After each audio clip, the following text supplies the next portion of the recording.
লোক। শান্তি আর অশান্তির ঘেরা টোপে, সততা ও সত্যির চেনা খোপে, সমাজের জামা ধুয়ে মরা লোক। এ ভাবে সে যাবে, দেখাবে যে নাবে, কোন প্রলয়ে সে সূর্য ওঠাবে, সূর্য ওঠাবে, প্রলয়। একে একে সবকটি মর্মান্তিক মৃত্যুর খবর আসে বাড়িতে। বাবা, আপনি আমার কাছে কিছু লুকাচ্ছেন। সিদ্ধার্থ আর নেই বৌমা। না বাবা,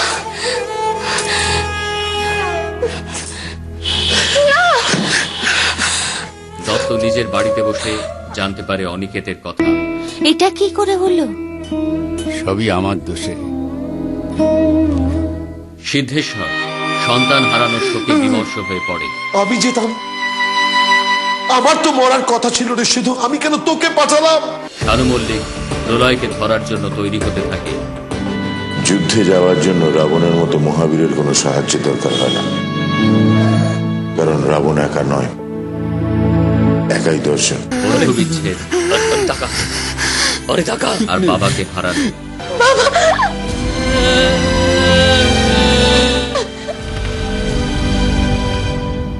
অনিকেতের জন্মদিনেই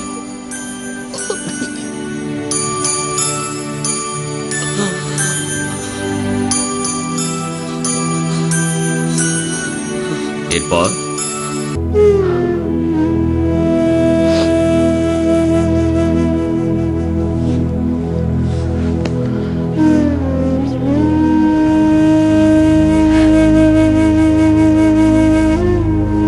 তিন্নি,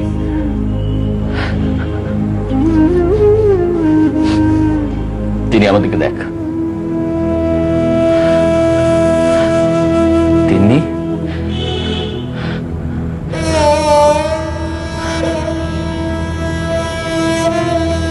কেক বানিয়েছে, খাবে?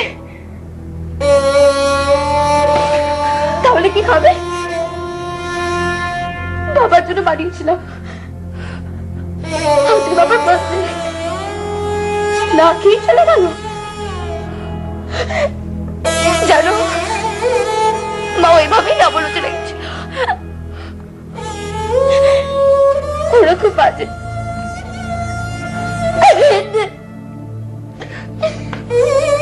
তিন্নি, তিন্নি, ওরা বাজে না, ওরা ভালো, ওরা ভালো।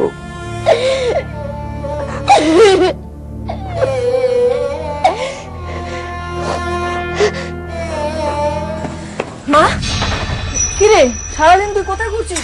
মা, তুমি খবরটা শুনেছো? কি খবর মা? ওই মোবাইল কোম্পানির বিল্ডিংটা যেটা আজকে উদ্বোধন হবার কথা ছিল, ওখানে একটা বিশাল ব্লাস্ট হয়েছে। আর সেই ব্লাস্টে ওখানে তখনই সিদ্ধার্থ মুখোটি মারা গেছেন, আর অনিকেত বাবু ওখানে গুলি লেগে ব্লাস্ট। কে প্রলয়? প্রলয়ও হতে পারে, আবার আমাদের আপনজনও কেউ হতে পারে। মা, আমাদের আপনজন কে? কে রূপা বল, আমাদের আপনজন কে বল? কি হলো? কি হলো? মা, মা তোমাকে একটা কথা বলবো, তুমি কথাটাও কাউকে বলবে না, ভাইকেও বলবে না, তুমি বলো। আমি কাউকে বলবো না, তুই আমাকে বল, আমি কাউকে বলবো না। মা, যে প্রলয় আমাদের পল্টুর খুনের পর একের পর এক বদলা নিয়ে গেছে, সেই প্রলয় আর কেউ নয় মা, আমাদের মাস্টারদা। কি বলছিস তুই? যা বলছি ঠিকই বলছি মা। আমি তো বিশ্বাস করতে পারছি না রূপা। প্রথমে আমারও বিশ্বাস হচ্ছিল না মা, কিন্তু বিশ্বাস করতে হয়, আর এই বিশ্বাসটা করতে আমার ভালো লাগছে। কিন্তু মা, মা তুমি কিন্তু কথা দিয়েছো, ভাইকে কিশোরকে কিন্তু কিচ্ছু বলবে না, তুমি কিন্তু বলেছো মা। শোন, কিশোর শুনলে কিন্তু খুব খুশি হবে রূপা।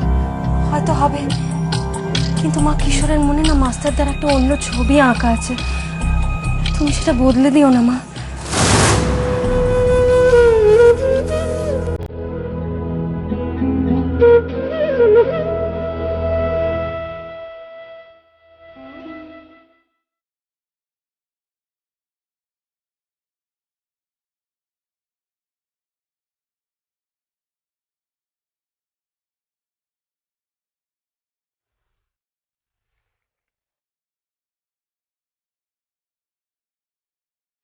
আজ আমাদের অত্যন্ত দুঃখের দিন। আমাদের সবার প্রিয় নেতা শ্রী সিদ্ধেশ্বর মুখুটি সুযোগ্য পুত্র সিদ্ধার্থ মুখুটি আজ আর আমাদের মধ্যে নেই। তিনি ছিলেন ভবিষ্যৎ প্রজন্মের এক উজ্জ্বল নেতা। ইংরেজিতে সেই সিদ্ধার্থ মুখুটি আজ আর আমাদের মধ্যে নেই। সেই সুযোগ্য পুত্রের পিতা শ্রী সিদ্ধেশ্বর মুখুটিকে আমি অনুরোধ করছি কিছু কথা বলার জন্য। দাদা আসুন, দাদা কিছু বলুন। দাদা আমি কিছু বলবো। দাদা একটু আসুন। দাদা দাদা কিছু।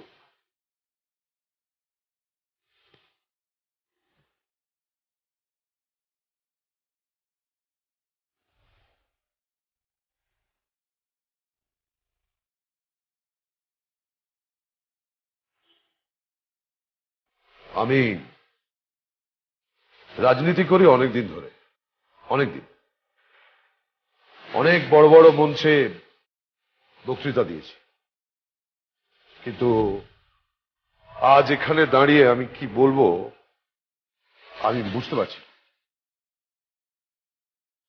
এই অবস্থায় পড়লে শুধু আমি কেন, কোনো বাবাই কি কিছু বলতে পারে? আমার মনে হয় পারে না। আমার গলা বুঝে আসছে, আমার চোখ ঝাপসা হয়ে আসছে। এই অবস্থায় আমার পক্ষে কিছু বলা সম্ভব নয়। আমি চাই কেউ যেন আমার মতো এই অবস্থায় না পড়ে। আমি শুধু একটা কথা বলতে পারি, সিধুর নামে শপথ করে বলছি,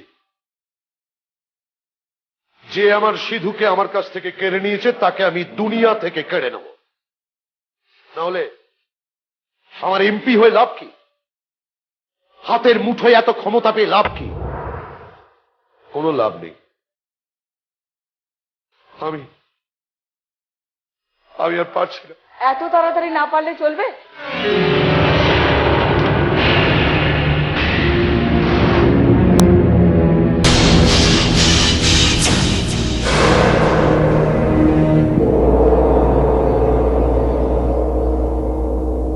আমিও কিন্তু আপনার মতন পারি না, অনেক দিন অবধি পারি, তারপর আস্তে আস্তে পারতে আমি বাধ্য হলাম। কেন জানেন? আমার ছেলের মৃত্যুর আমি ঠিক বিচারটা দেখব।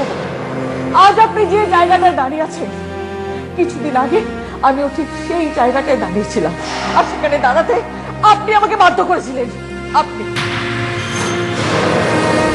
আজ আপনাদের এখানে এসে আপনার সামনে দাঁড়িয়ে আপনার মুখের সামনে আমার খুব হাসতে ইচ্ছে করছে, খুব।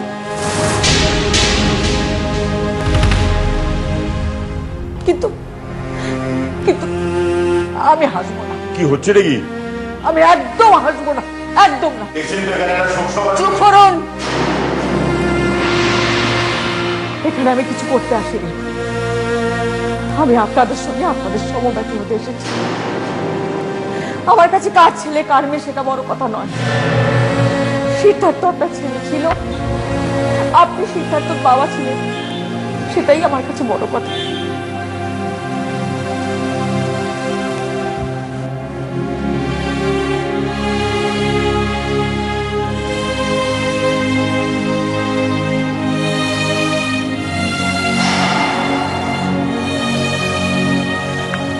মা, জীবনে অনেক দুঃখ আছে,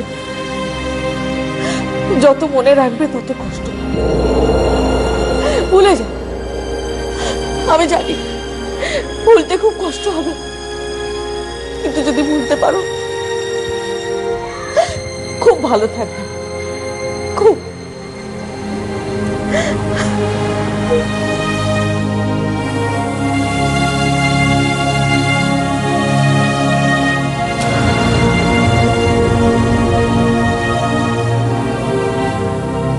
যেটার জন্য আপনি দায়ী নন, তার জন্য কেন নিজেকে দোষী মনে করছেন?